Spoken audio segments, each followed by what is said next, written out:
Hi, everybody. It's Denise again. Up next, we're going to hear from 3 families that have children with mutations in 3 different GRIN genes. And because CureGRIN's a family-led organization, we put patients and families at the center of everything we do. And that's why we want to start by opening up these stories in these families to you. Up next, we have Amy Murphy. She's a GRIN 2A mom and will be sharing her daughter's story.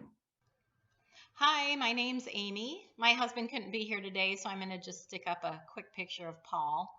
But I'm here to tell you a little bit about our daughter Katie, who has a really rare mutation called GRIK2. And it's so rare that she was the first person diagnosed with it. We got our diagnosis for her when she was 8. It's a de novo mutation, which means it's not inherited. It's something that just spontaneously happens. So anyway, this GRIK2 has affected her basically her whole life. She started out as a pretty typical baby until she did not hit her milestone for sitting. So that was the first inkling we had that something was going on. She sat probably a year after a typical child sits, and still she was kind of wobbly, so her balance wasn't very good. But it affected everything. It affected her physically from she never crawled. She walked when she was 5. Her balance isn't great. Her motor skills are not good. She can only say mama, and sometimes she'll say yeah appropriately, but that's about all she says. She does communicate through an iPad, and we have a program on there where she can press a button to say, you know, her throat hurts, or to say I want a cookie and that kind of thing.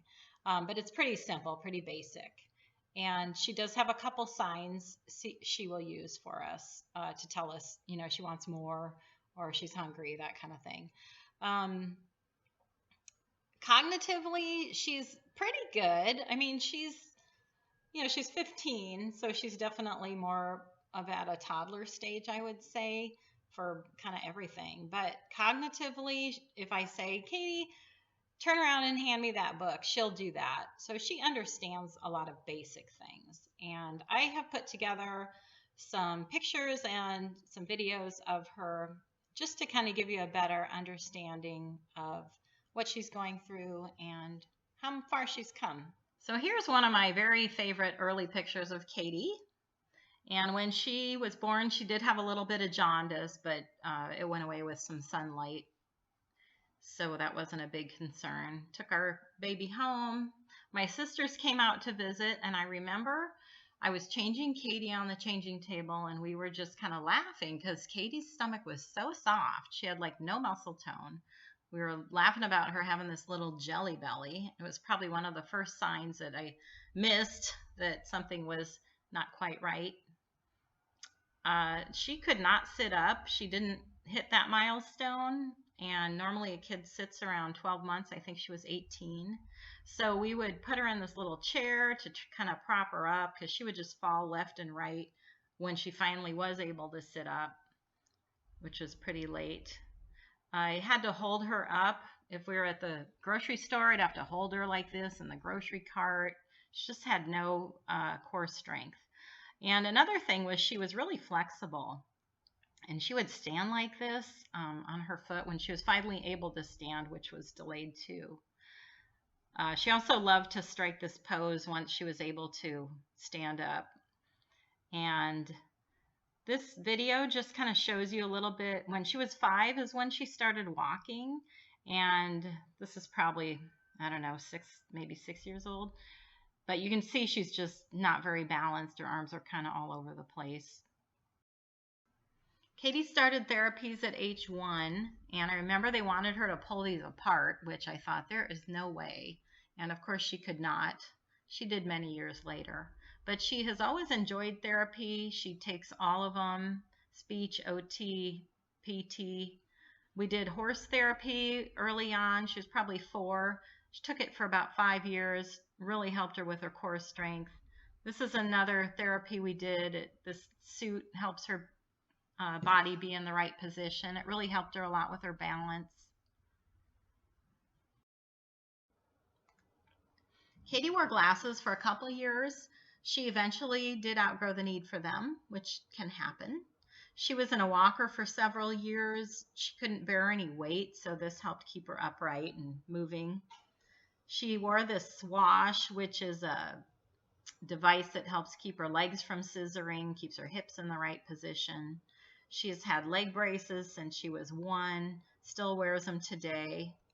She was in this compression suit. We tried it out to help her realize where her body is in space, but we didn't use it very long since it's so hot in Phoenix.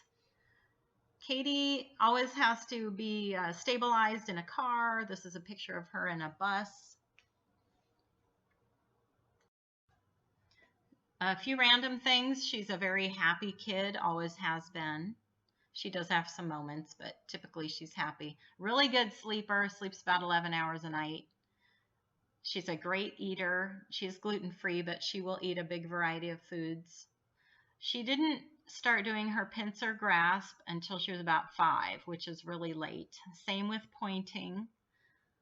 5 years old, I believe. And when she could finally do this puzzle around that age, I was thrilled because she wasn't interested in that before then. She does not travel well. This was our last trip, and it was really hard. So we haven't traveled in about 4 years with her. She will not push her hair out of the way. She did have barrettes in her hair here, but they fell out, and she will never push her hair out of the way, which is odd. She loves being in dress-up clothes, especially, I think she knows these are pretty little outfits, and she enjoys dressing up in them, and Halloween is always a favorite holiday. Get to pick out something cute for her to wear. We do keep a gate on her door, even though she has never gotten out of her bed to walk around. I just am concerned about that anyway. Went to a movie a few times, but unless there's food in front of her, she will want to leave. We replaced the bib with this armband. She just wipes it across her face if she's drooling, which she does still drool. Some of her favorite things, she enjoys watching TV and movies, and I'm sure I forced the Brady Bunch upon her here. She loves any kind of musical. Here's The Greatest Showman. I think that's her most favorite. Reading books has always been interesting to her. She loved looking at pictures as a baby. She can't really read as far as I know, but she will always like to look through magazines or books. Swimming, we're in Arizona, so she enjoys being in the pool. She sometimes likes painting. She does have some sensory issues, so it takes a while to get her used to putting her hands in something like that. She has always loved any kind of motion. I push her around our house in her high chair when she was a baby. Here she is at some ride we were on and just loved it. Totally in her element.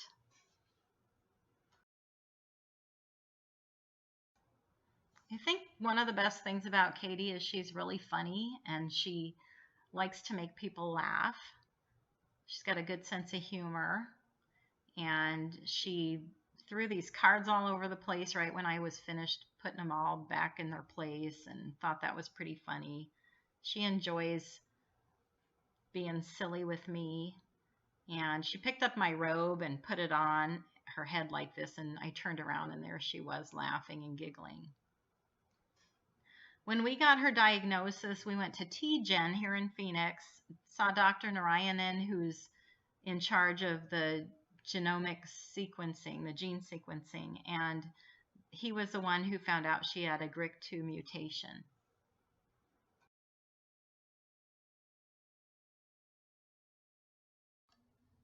Dr. Narayanan then found Dr. Swanson at Northwestern University, who is an expert in this type of research, and he has taken on Katie and her GRIK2 mutation and done a lot of pretty cool things, including a mouse model. So I feel really good that we have a great scientist trying to help us out and figure out ways to help us, and now these other kids too. I'm also really thankful that we are now included in this larger group. I have my shirt on, CureGRIN, and this group, well, this is the group. Thank you for including us in the group because it means a ton, and I'm so thankful now we will have more resources available and a, maybe a better outlook for the future. So thanks for listening. Wow, Amy, thanks for sharing that so much. I think we can all relate to so many things that you shared today. Our next speaker is Michelle Kelly. She's a GRIN 2A mom. Take it away, Michelle. Hi, my name's Michelle and I'm mum to Ashley, who will be 15 on the 12th of September. She has a GRIA 2 related neurodevelopment disorder. She has a 3-letter word missing from the middle of the GRIA 2 gene, which is 3 amino acids, which I'm told is loss of function of the AMPA receptor. She is non-verbal, cortical visual impairment, sensory proprioceptive disorder. She's incontinent, wears pads night and day, no sense of danger, switches between moods, very challenging behaviour. So she can go from spending hours a day screaming to overexcited, like majorly overexcited. These behaviours can switch. I call them like they just switch literally from screaming. She can be the happiest girl in the world the next minute, and the next minute after that she can be aggressive. And that switches between those behaviours, very rarely calm.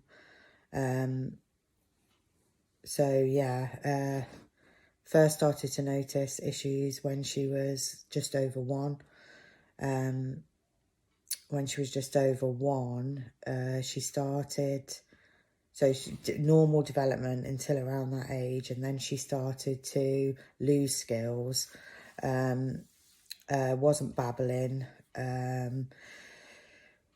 couldn't really weight bear, repetitive behaviours. So I took her to see a paediatrician who said that Ashley probably has an unknown genetic condition, which started obviously the road to trying to find out which genetic condition Ashley had. She's had a few tests over the years, tested for Rett syndrome, Angelman syndrome, Batten's disease, your usual chromosome analysis, all the usual tests that come with development delay. And it took until 2017 to find out about the GRIA 2. When we first found out about GRIA 2, I was over the moon, like finally we knew what condition Ashley had. But unfortunately, no one else in the UK knew anything about GRIA 2. So we knew her condition, but there was no help for the condition. So it was, kind of a bit of quite upsetting, to be honest, because we didn't know anyone else with the condition. It was very rare. Used to continually research when Ashley was in bed, on the internet every evening, typing in GRIA 2, GRIA, all think, AMPA receptors, never found anything. Wasn't actually officially diagnosed until 2019, I think. But yeah, just one day I typed in GRIA 2 into Facebook and came across the group that Heather had started. So that was fantastic, that really did give me hope. And then I obviously came across other people with the condition. I did actually know our researcher, Vincenzo, put me in touch with Laura. And so Laura has a son, Tim, with the condition. So it was nice to be connected. And they're so similar as well. The children are so similar. So yeah, basically it was only Laura that we knew, and then another lady joined our group. Finally, we all joined the same group, which Heather started, and then I came across CureGRIN. So it's been fantastic, really, and I just want to say thanks so much for including all the GRIA conditions. So basically, the main struggle for us is challenging behaviour. It stops us being able to live a somewhat normal life, to be honest. When Ashley's aggressive, she's very, she hits out, very difficult, hours and hours a day, screaming. It's hard to watch your child go through it and not be able to help them in any way. We are trialling medication with a psychiatrist. The medication that we're trialling at the moment is carbamazepine liquid and fluoxetine. The carbamazepine has helped with the fluctuations in behaviour, so we don't have as many fluctuations throughout the day, but the periods of the behaviours are for much longer. So typical day, Ashley could wake up at, say, 7, sometimes within an hour or a couple of hours. She just, from nowhere, goes from happy to screaming. And the screaming can last for hours. There's nothing you can do to help her come out of it. You can't console her.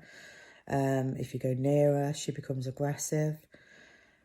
You just have to wait for that episode to pass. When that finally passes, she becomes overexcited. The overexcited is when she can cause damage to herself or others.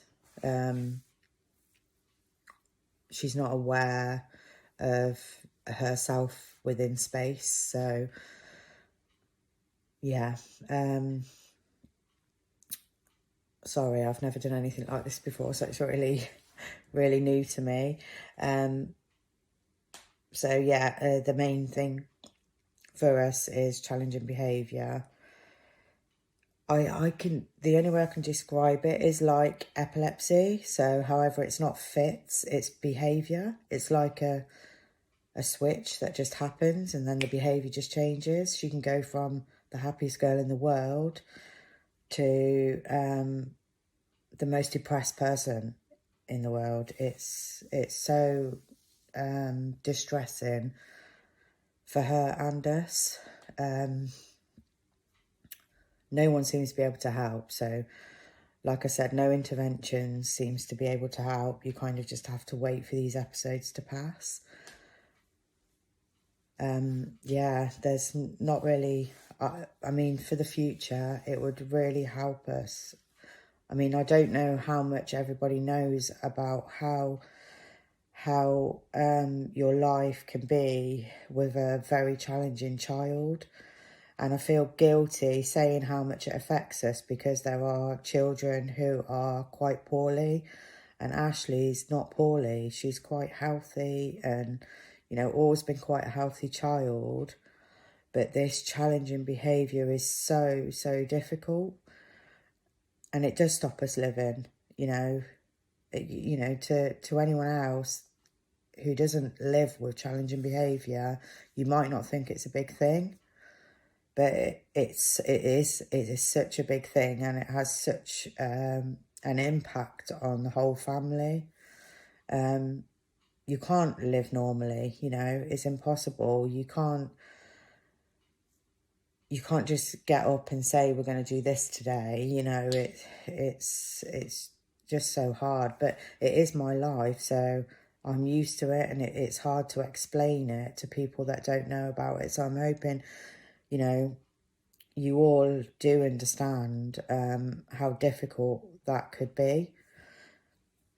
Finding, for me, my hopes is that we could find a medication that could just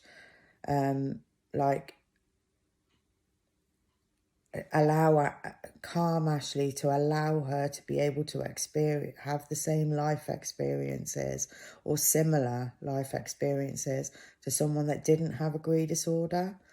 And I do have hope for that. I do have hope for a medication of some kind, or, you know, something that could help her live a normal life, or somewhat normal life.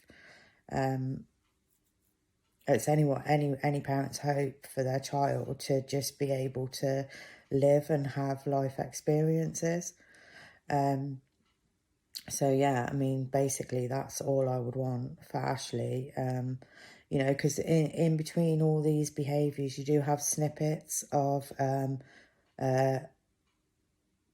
you know, she's such beneath the challenging behaviour, she's such a beautiful, lovely child. You know, she's so loving. She's got a brilliant sense of humour. You know, she's my world, like all of our children, you know, and I just really would like to find something that can calm her enough to be able to, you know, live a somewhat normal life, really. I hope this is okay. I look forward to meeting you all on the conference, and hopefully I can join it, depending on behaviour. But I just want to say thanks again to Keith for including GRIA, and to everybody who works in the foundation, and also to Heather for actually bringing us all together. Thanks for giving me the opportunity to speak. I hope I've covered some some important things. Like I said, it's hard to describe a life that you are used to. So it is normal life for us. However, I would like it to be calmer. Thanks again. Hope to meet you even virtually soon. Thanks. Thank you, Michelle, for sharing such a powerful story and a glimpse of what it's like to live in our world day to day. And finally, we have Matthew Williams, a GRIN 2A dad. Hi everyone at the GRIN conference. This is Maxen, and I'm Matthew, Max's dad, and we're here to talk you through Max's GRIN story. So Max is a busy 10-year-old. He's been diagnosed with a GRIN 2A mutation, but that wasn't diagnosed until he was about 6 years of age. Before that, we had the diagnosis about 6 months of age, where he was diagnosed with quadriplegic cerebral palsy. He has lots of other conditions as well. So he has uncontrolled epilepsy that started on his first birthday. He also has uncontrollable vomiting reflux, laryngomalacia. He's fed, he's got a gastroenterology tube, so we feed him into one and take bile out the other. He has lots of pain and spasms. He also has a condition called cortical visual impairment, so he's registered blind. Maxim was diagnosed with GRIN 2A around 6 months of age.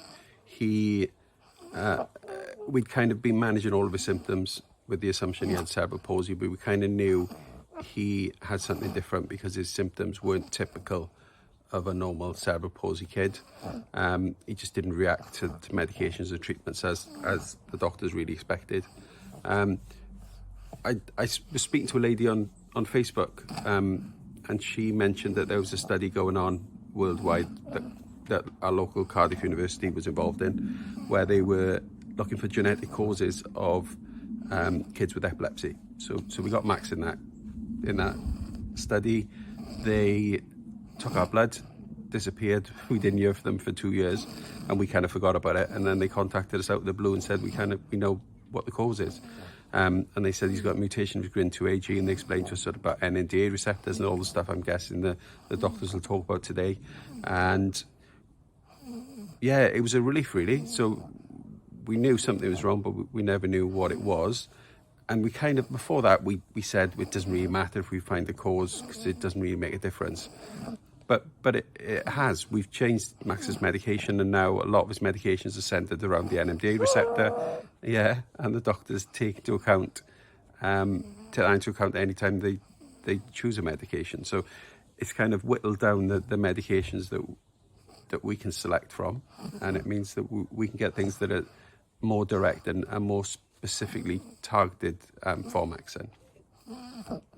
It's also meant that we've been able to, find the GRIN and the GRIN 2A communities really, and we've made some friends there, and we get some real support, and it's nice to be able to speak to other families who experience similar challenges really. Max's typical day is really busy. He, especially now that his chest problems have got worse over the last 2 years.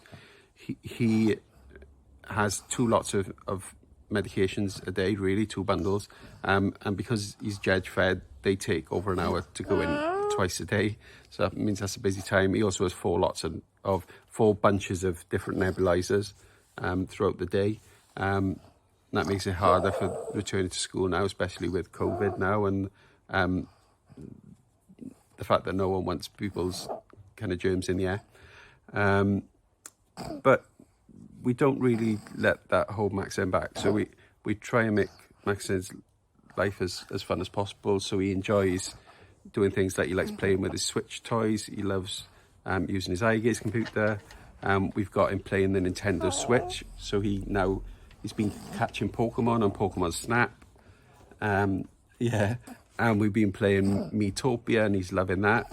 And we just try and make life as fun as possible. Max loves watching Pokemon and cartoons and Netflix and Disney Plus, loves all that. And loves all the Marvel films. A bit gutted we haven't got to see the newest one in the cinema. But as soon as things calm down, we'll be getting back to our tradition of going to see the Marvel films as a family, and sneaking Max in, even though he's not 12 yet. And Max is a pretty smart kid. He's learned some signs in school, so he'll say funny, he'll say school, he puts his 2 hands together to say brother. If he puts one hand over the other, he's saying that's naughty. If he folds his arms, he's talking about friends. So Max uses these techniques as well as eye pointing to be able to communicate with us. He's a pretty smart kid. Hope you have a lovely day at the conference. Look forward to watching everyone else's videos and presentations. Thank you. Bye.